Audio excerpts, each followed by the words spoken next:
Hey, it's Uncle Joe at Uncle Joe Hikes. We're here at Alatchie Nature Center. Today we're going to go back out on the Coosa backcountry trail and see what it's like in the spring. Because it was, I want to say there was not nearly as much foliage when I was here before. So let's go see what's going on with that. Make our turn here. This will take us out what they call the bridge loop. From there we'll pick up the backcountry trail. This laurel is covered up.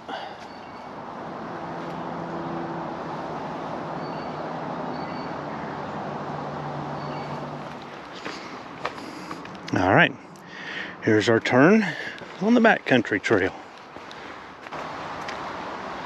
So I wanted to apologize for not having any videos out in a while. Most of it's just life, but I did lose a couple of family members. Had to make some trips down to Florida, and that's part of life too, I guess, especially as you get older. But anyway, hopefully with spring here, warmer temperatures, we can get some hikes in. And still trying to plan an overnight. Hopefully very soon, we'll see. But anyway, in addition to that, I wanted to talk about prevention of ticks. Those of you who watch my Facebook page or follow me on Facebook know that I picked up a tick recently. It wasn't from hiking here. I believe I picked it up while I was in Florida. My mom's place is way out in the country and ticks are pretty bad there. And I wasn't wearing my hiking clothes or anything that I would have had treatment on. I was just wearing jeans. Came home and it had been on me for well over 24 hours. So I've got antibiotic. I'm on antibiotics anyway. So hopefully I don't have anything to worry about. But it's still concerning and makes me think about what are you doing to prevent ticks? And how are you mitigating your chances of getting bit and contracting something from it, right? So, tick prevention. I think one of the most obvious ways people prevent ticks or try to repel them with other insects, especially like mosquitoes, is to use Deet. It's very popular. Lots of people use Deet. Deet can be very effective, particularly at repelling mosquitoes, and it's just a general purpose repellent for insects, if you're bothered by black flies where you live, that sort of thing. So the problem with Deet is that it smells very bad and just got that chemical smell about it. And the other problem with Deet is that it can be damaging to certain materials that your gear is likely made out of. It can cause issues with certain types of materials. I believe sil nylon might be one of them. Somebody correct me. But I know there's other materials that in clothes and hiking clothes and synthetic materials that can have bad reactions to Deet. So it's something you really just want to put on your skin and not necessarily your gear. But if you're like me, I don't like Deet. I don't want it on my skin. I don't like the smell. I don't like the way it feels on my skin. So it's not something that I use, but I would never discourage people from using it. I've kind of embraced the fact that there's going to be mosquitoes on the trail. They don't bother me as much as they used to. This year, however, the midges must be pretty bad because I've been getting bitten by something that I can't see. I've got different size welts on my skin in a few places, and I suspect it's midges. That's something Deet would have helped with, right? So you never know. So we have a plane flying over. Anyway, Deet is good. It is not what I use for tick prevention, however. Those of you who watch my channel frequently know my soft spot for ground cedar, even though technically it's not a cedar. I do like to see it. We can hear the highway, and we'll get real close to that highway soon. As I've said before, Alatchi tried to maximize use of this land. That means getting a little close to the road, but that's okay. We'll get over that way and start peeling away from it later. Well, despite my best efforts, got a foot in the water. Slipped off of a rock. And I went. Oh well. One dry foot and one wet foot. Ain't gonna kill me. Another repellent that a lot of people use is Picaridin. I don't think it has quite the smell that Deet does. To be honest with you, I haven't used it. It's not one of my go-tos. But I know a lot of hikers like it. It's a synthetic compound. It's based in a synthetic compound that imitates extracts from the piperine family of plants where black pepper comes from. So in that regard, it's probably slightly more natural in some ways. So maybe that's why it's so popular, I don't know. Supposedly it's really good for mosquitoes and ticks, and basically a broad treatment, a broad prevention. But it's not what I use. Again, I don't necessarily treat my skin. Well, laurels may be all we get today, but that's okay. Got some pink ones here.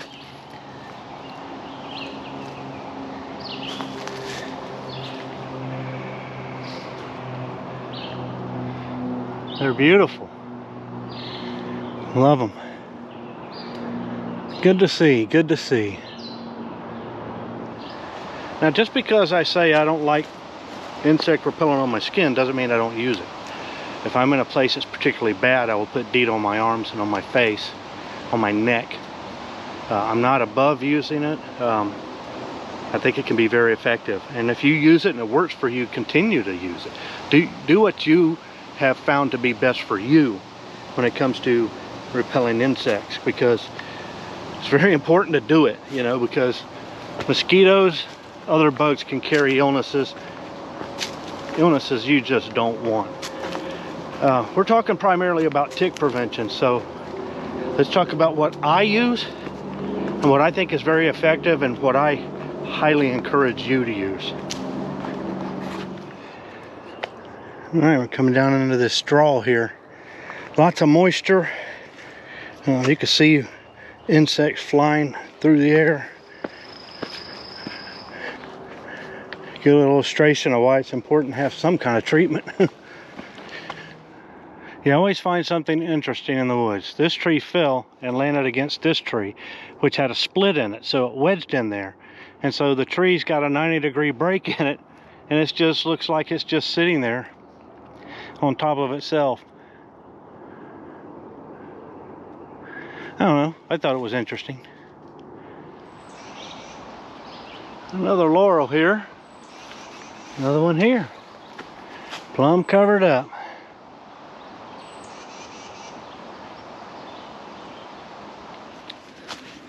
So yeah, personally I use Permethrin. I spray my clothes with it, and I treat my clothes about once per quarter. Permethrin will bind with the fabric on your clothes and hold that bond usually through about 6 washings. Now, it's been said if you keep your clothes in a dark place, you can go a little longer.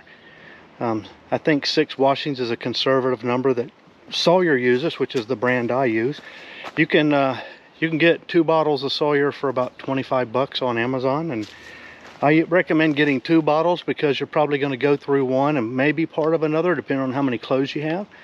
I spray my clothes well, soak them well. Now, some hiking clothes shed water a little bit, especially the pants, and so as it starts to run down, I'll gather the pants legs up and I'll just squeeze them and squeegee, if you will, squish the water into the fabric.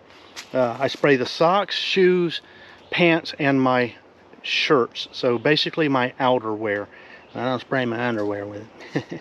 But yeah, and it's very, very effective. Since I've been treating my clothes, I haven't really had much of an issue with ticks. Now, if you follow me on Facebook, you know I just had a tick on me, and I believe I got that down at my mom's. But you know, when I'm hiking, I don't worry about it nearly as much, as long as I know that my clothes are well within their treatment window, and I usually try to treat about every quarter. I have enough hiking clothes that I can cycle through 6 washings in about a quarter, so about every 3 months is a pretty good rule of thumb, depending on how much you hike and how many clothes you're treating. Now, you can get services that will treat your clothes for you. You just send off your garments and they'll treat them and send them back to you. It's really not hard to do, to just spray them. I like to hang them up outside by my garage, or sometimes just in the doorway of my garage, and just take a day and just spray all my clothes. One caveat about spraying your socks is that socks will soak up a lot of product, and so I don't recommend a method that a lot of people use, which is to soak their clothes, because if you soak your socks, they're going to eat up a lot of it. So I spray them good and then squish them together good and just make sure that they got good coverage, and that's been sufficient for me so far. But I can't recommend this method enough. I think it's highly effective. It's on your clothes. You're not wiping something on your skin. Once it dries to the fabric, it's not going to really get on your skin or absorb into you in any way. Now, one issue you do need to keep in mind is if you let this drip down onto the floor of your garage or outside or something, and you have cats, you don't want the cats to get into the permethrin, because it can make them very ill, so keep that in mind. But once it dries, it's safe. It's safe on your clothes even for cats once it's dried. But it's not safe for ticks, and that's what you want it for. If ticks get exposed to permethrin, they die. It attacks their nervous system, and they die from it. I mean, literally, if they crawl up your leg, your pants leg on the outside that's been treated, they will eventually die from it. So I kind of like that. So why is it so important to treat your clothes, to use bug spray, all of this sort of thing, to mitigate ticks? Well, probably first and foremost is Lyme disease. Lyme disease is no joke. If left untreated, it can cause lots of issues down the road. People have reported all kinds of neurological issues years after exposure, where they just didn't know they were exposed, and eventually begin to suspect it. Sometimes doctors don't catch it. You know, they think that the issues you're having are due to other things. Some people have said that, you know, they've been accused of basically having it all in their head. But Lyme's treatable. If you get a tick on you and you're pretty sure it's been there more than 24 hours, call your doctor and get on a round of antibiotics, and it can be mitigated that way. But left untreated, it's really bad. I have a cousin who had a lot of long-term issues with her health due to exposure to Lyme. She eventually died of COVID, so who knows if those issues didn't put her at greater risk. I don't know. But yeah, Lyme, you don't want to play with that. Lyme is largely for years was largely a northeastern thing, but now with people traveling down the East Coast, it's really all up and down the East Coast, and it's starting to move westward as well. So you can't just tell yourself, well, I'm not hiking in New England, I'm not worried about it. I know somebody right here in Georgia who contracted Lyme right here in Georgia. So yeah, Lyme's treatable. The other thing about Lyme is it's pretty much only spread by the deer tick. So if you know the tick that's on you is not a deer tick, odds are you're not going to get Lyme from. So knowing the tick and the types of ticks in the area that you're going to be is very helpful. Lyme isn't the only thing that you got to worry about. You may have heard of this new red meat allergy that people are developing after being bitten by ticks. It's called alpha-gal syndrome. That's not people that are afraid of strong women. It's just a relatively new phenomenon, I guess, that will make you intolerant to red meat. That's gotta suck. And if you're somebody who hikes and you like hamburgers and steaks, that's a pretty good reason to use repellent and treat your clothes with permethrin. I don't know if people recover from it. It seems like I read that Some people eventually recover from it, but others don't. But you know, if you had it more than a week, you got to figure sometime during that week you're going to want a burger, right? And it's nothing really to joke about. I'm being lighthearted about it, but it's serious stuff, like Lyme. And so that's not something you want either. Whereas Lyme is largely carried by deer ticks, they believe that alpha-gal is largely transmitted by Lone Star ticks. However, they're not 100% sure of that. But right now, what they believe is that it's largely a Lone Star tick transmission condition, as opposed to just any tick. So there again, if you know the tick, but sometimes you can't. You know, sometimes the tick is too small for you to really get any markings on. So, you know, it's better to be safe than sorry. So yeah, in addition to alpha-gal and Lyme disease, there's a number of other bacteria that could come from a tick bite, you know, and you have to watch it when you've been bitten by a tick. As a rash appear, if a bullseye rash appears, that's a sign that that there's been some Lyme exposure. Other types of rashes could mean that you've got some other type of infection. If it gets warm and it swells up, then there's possibly some infection in there. That's why it's very important that you get on an antibiotic as soon as you can. When I went to pull the tick off of me, I was really afraid that I had pulled the head off of it. And my roommate took a look at it. I just said, go ahead and dig in it. Just dig it out. And he looked at it and dug around and irrigated it for me. And he's in the medical field. He knows what he's doing. He's treated a lot of wounds in his day. And he said, no, it looks good. The wound was nice and flat. It didn't look like it was infected at all. But you still got to watch it. You got to watch it for the coming days and weeks to see if anything forms there. And, you know, it's just part of it. You just got to be very vigilant. But yeah, Lyme, alpha-gal, any number of other bacteria could come from the mouth of a tick as well. When you're trying to pull it off, you got to be careful. If you use excessive heat, they can regurgitate into the wound and thereby expose you to bacteria in your bloodstream, things like that. So the long story of it is, it's nothing to play with. Tick exposure is bad, and they can transmit a lot of bad things to you. So keep that in mind and treat your clothes, treat yourself, do something, but do something to mitigate exposure to them. Another thing you can do is just simply be vigilant. If I'm going down the trail and there's grass or blades of grass or weeds that are sticking out into the trail, I always make a point to just kind of take my trekking pole and just smack at it. Like, let's say if this was sticking out in the trail here, I would just kind of give it a whack. Ticks like to be, for some reason, they like to be way out on the end of a blade of grass or a stick. And that's because that's their best chance of hitchhiking on you or any other animal that comes by. So whacking, you know, kind of pushing back these things with your trekking pole is a good way to limit them from getting on you. And I do that quite a bit in areas that are encroached, or if it's really growed over, I'll use it for that too. But yeah, it's just a little thing you can do, like something like that, and just smack it. That's a little bit far off the trail, but had it been right over me, that would have been a possible vector for a tick. Another thing I'll do is, if I know I've brushed up against something, I'll brush my shoulder off if I know I've brushed up against something while hiking, like some limbs or something like that. Or if my hat has, sometimes I'll go under something, my hat will brush up against something, I'll just take it off and whack my pant leg with it, you know, just something I kind of do out of habit. It's just a matter of being vigilant as I'm walking along, you know. It's almost second nature at this point. I just make sure I do that.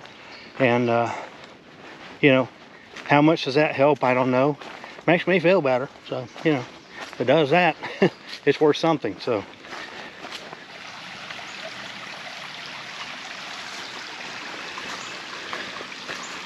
got this little slide here. Really cool. Beautiful spot.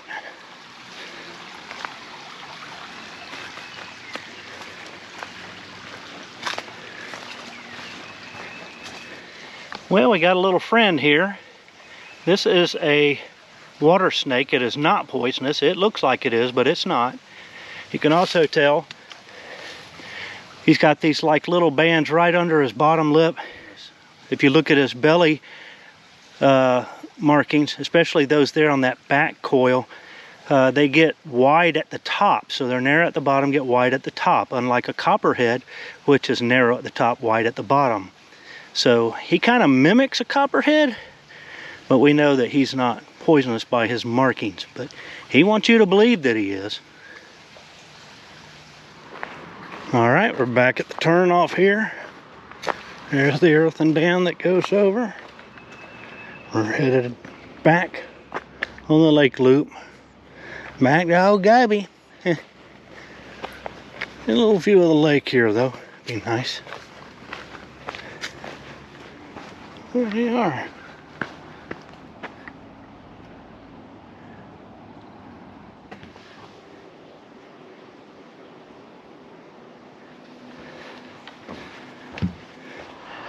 Well, we can just see Old Goby over there waiting patiently. Hopefully nobody broke in and got my stash of bubblegum. And you want to chew some of that on the way home. Well, we're back at Old Goby. So, yeah, probably got 8.5 miles of steps. This isn't a real long trail, but once you add the trip back, you're gonna get a little workout. But yeah, that's a discussion on ticks. What are you doing to mitigate ticks and other insects? Let me know in the comments below. And yeah, I'd like to know. If you like this video, please give it a like. If you're interested in hiking videos and stuff involving hiking, please give me a subscribe. Maybe you just aren't sleeping good. That's another reason to subscribe. You save yourself an Ambien. Anyway, we're gonna get out of here, find us something to eat as usual.